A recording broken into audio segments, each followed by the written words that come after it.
Are you worried? When I say you, I mean EU authorities from the recent developments in Macedonia. We've seen protests, interethnic tensions, and maybe, let's say, a lack of ability to manage the situation at some point. We see Macedonia as a very constructive partner, but there are problems. You have recorded them. There are problems. I think that Macedonia has been able to overcome many years ago the ethnic tensions, but they have been frozen. They have not been solved. So we hope that an inter-ethnic dialogue could help, and we are ready to assist. If you talk about the economy, yes, there should be more liberalization, privatization, less red tape, less legislation which curbs activity. That's true. And also there we are able to assist Macedonia. The freedom of the media is important, and not only the formal freedom in the law, but also, let me say, how the law is applied, about ownership, those kind of things. I record also the Freedom House report, which was not a good report for Macedonia. And I think that government, current government and opposition should work together. There is a kind of state council on EU integration, even headed by a member of the opposition. But there should be more real negotiation in that State Council for European Integration. That should be really the motor for progress. Also on the issues I've called, the EU is here to assist. We would like your country to become a member. We would like to open full negotiations.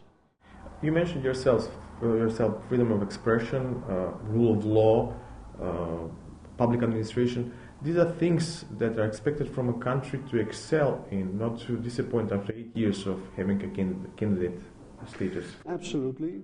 So let me say, a country should not be dragged to accession. It should be very active.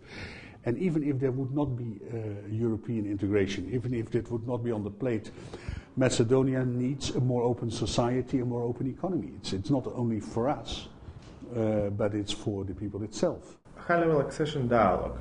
This is an EU mechanism that was specifically designed for Macedonia. Do you think that the purpose is to drive the reform process in the country, which has a, let's say, problematic track record in the last couple of years, or do you see some kind of excuse for the European Commission without a real goal, because we know that there is one issue because Macedonia cannot start the real EU process? Well, I see this high-level dialogue as, let me say, informal accession talks, because if we can see that there is progress on all the issues I've mentioned, then the moment the blockade is away for your membership, the negotiations will only last for a short while, because everything has been prepared. So what we are now doing is preparing for the accession talks. So it is an important process. And I can understand frustration on the Macedonian side. If it would be the same with my country, I come from the Netherlands, from Holland, we would be, well, frustrated on that it takes so long and that it's so unjust. But I say Macedonia is not part of the problem, it's part of the solution, and these high-level talks, these dialogue will help. The same is that this weekend we have the NATO summit in Chicago. Unfortunately, also there, all countries would like to see you to become a member, -1. But there will be a clearly spoken signal of respect to your country, of what you have done in the international arena with peacekeeping operations. And also there you can see it as negative that there is not a breakthrough this weekend, but you can also see if all members -1 wants us, Macedonia, to enter, don't see a name issue. All the others don't see a name issue. You will in the end prevail. Greece cannot keep on to this negative, destructive approach to Macedonia, because in the EU and in NATO, Greece will become less and less important, because there the doctor knows. They only can say no.